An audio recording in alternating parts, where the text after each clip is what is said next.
Governor Abdullahi Sule of Nasarawa State has announced that President Bola Tinubu will inaugurate a state-of-the-art 6,000 metric ton lithium processing facility established by Chinese investors.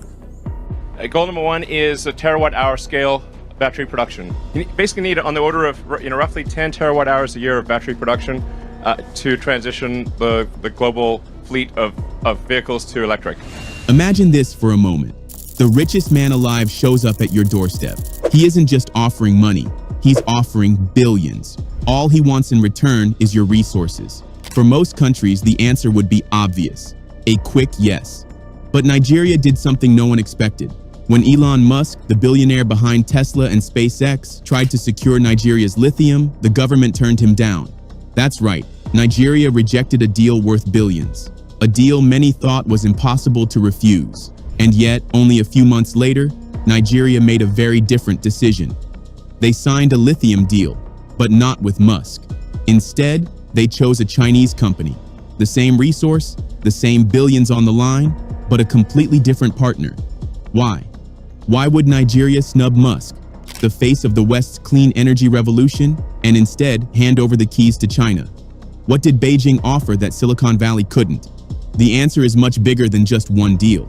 It speaks to Africa's future, a future where countries are no longer rushing to embrace Western companies, but instead turning toward new partners, partners who promise something different, something the West never truly offered. This story isn't just about Nigeria, it's about the choices African nations are beginning to make, choices that could shift the balance of global power and redraw the map of who controls the world's most valuable resources. For those who don't know, Nigeria has suddenly become the target of the world's biggest tech companies. And the reason is simple. This country is sitting on gold, but not the kind of gold you wear on your wrist or lock away in a safe. We're talking about lithium, a rare mineral now worth more than oil in some circles. The backbone of modern technology. Lithium powers everything. Your phone, your laptop, your electric car, even the massive batteries that store energy for entire cities. Without it, the clean energy revolution doesn't move forward, and Nigeria has it in abundance. In 2022, a geological survey led by the National Integrated Mineral Exploration Project uncovered something shocking: huge deposits of high-grade lithium in the country's northern region. Overnight, Nigeria transformed from just another player in the global resource game into one of the most sought-after prizes on the planet. According to Dr. Abdulrazak Garba, the Director General of Nigeria's Geological Survey Agency, the discovery wasn't just big, it was extraordinary. He revealed that while the global standard for mining lithium begins at just 0.4% lithium oxide, Nigeria's deposits were showing between 1% and an astonishing 13%. Think about that for a moment.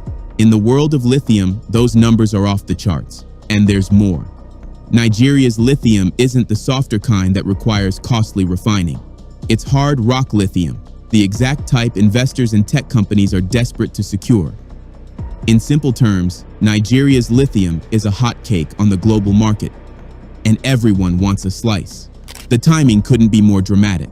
Around the world, governments and corporations are scrambling to lock down lithium supplies, knowing this mineral is the lifeblood of the green energy revolution.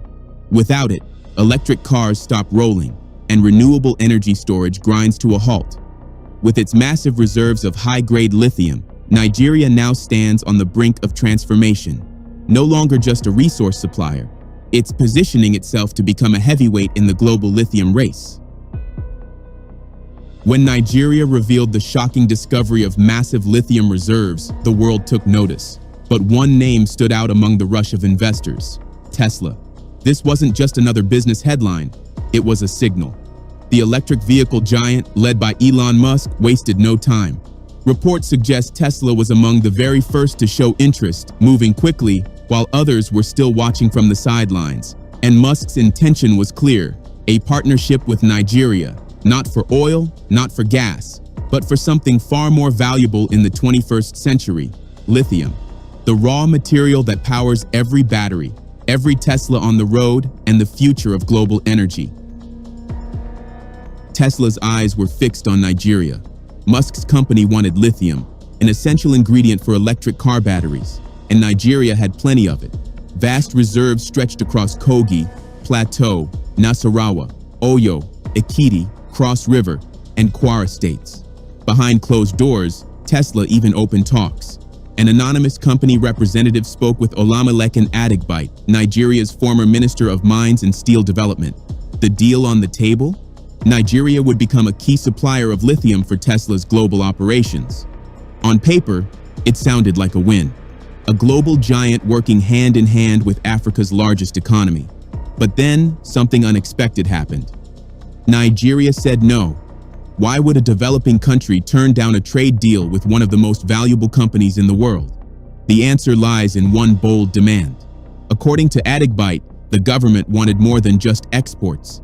They asked Musk to build a battery factory inside Nigeria, a move that could create thousands of jobs and place the country at the center of the electric vehicle revolution. With nearly half of the world's lithium demand projected to come from EVs in the next 2 decades, Nigeria saw an opportunity. If Tesla built on its soil, Nigeria wouldn't just be another supplier. It could become a global player in the clean energy race. But Musk wasn't ready to give in. Musk refused.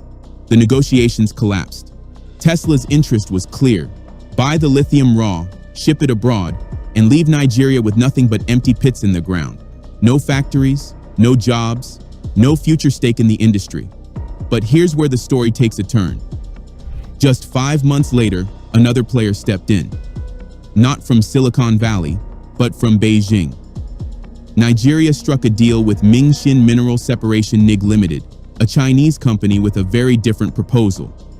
Instead of stripping raw materials, they promised to build a lithium processing plant, the first of its kind in Nigeria. The Kaduna Investment Promotion Agency even released photos of the groundbreaking. Officials walking through dusty construction sites that could one day change the country's place in the global energy map. Spread across 9.3 hectares of land, the project was called a game changer. Khalil Nur Khalil, the executive secretary of the Kaduna Investment Agency, declared it would set the stage for something far bigger: battery factories and eventually electric vehicles made in Nigeria. All of this happened in 2023, but that year was only the beginning. When Tesla walked away, many thought Nigeria had lost a golden opportunity. But in reality, a different door opened, one that led straight to Beijing. Since then, Chinese companies have moved aggressively, embedding themselves at both ends of Nigeria's clean energy supply chain. They aren't just buying lithium. They're building the infrastructure, planting their flags in the soil, and positioning themselves to dominate the future of electric vehicles in Africa's most populous nation. The first sign of this shift is hard to ignore.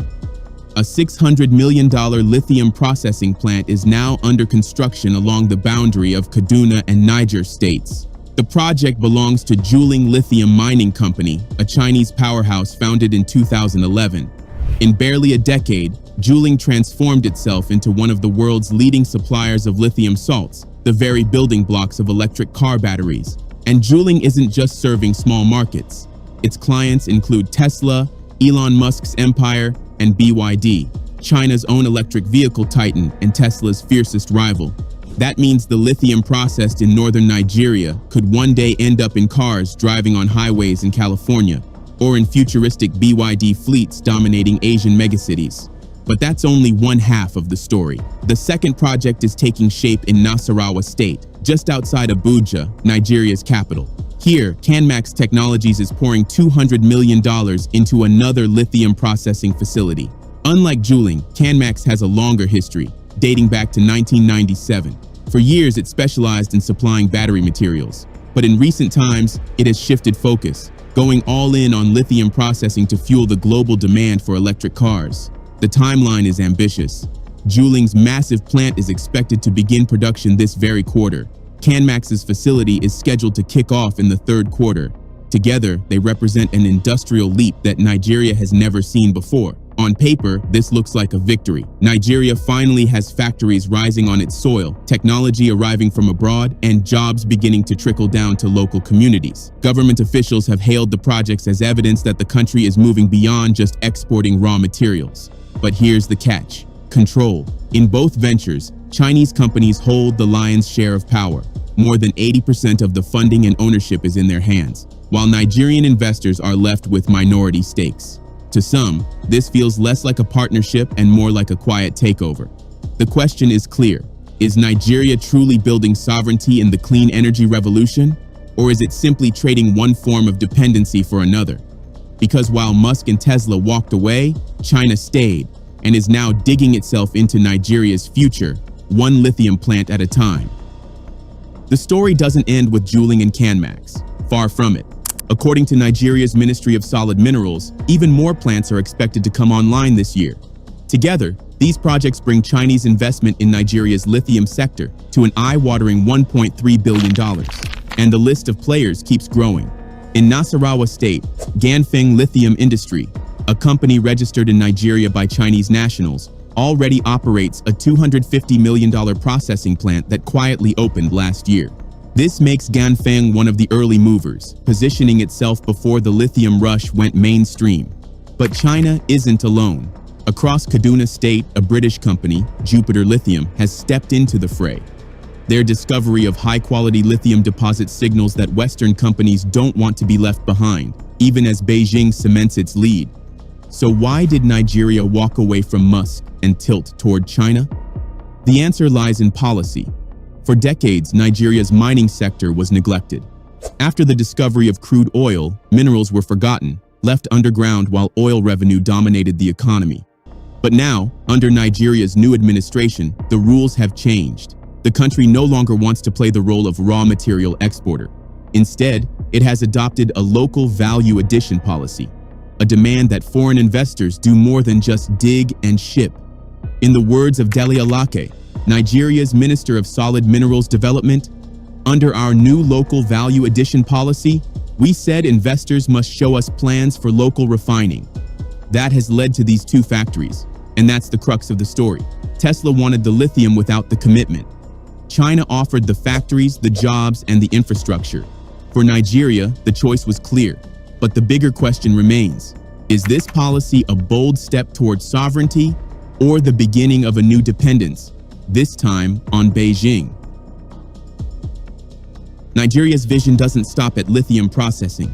According to Minister Dele Alake, the ultimate goal is far more ambitious: local electric vehicle assembly plants, powered by batteries built on Nigerian soil. And China has already signaled its support. After a meeting with Alake on May 18th, China's ambassador to Nigeria, Yu Dunhai, made a striking announcement. Plans are underway to establish electric vehicle factories. This was more than diplomacy. It was a declaration that Beijing intends to anchor itself in every layer of Nigeria's clean energy revolution, from mining exploration to processing to full-scale vehicle production. Now compare that with Tesla. While Chinese firms agreed to build plants, transfer technology, and lay down physical infrastructure, Tesla flatly refused. Musk's company wanted lithium, but only in its rawest form.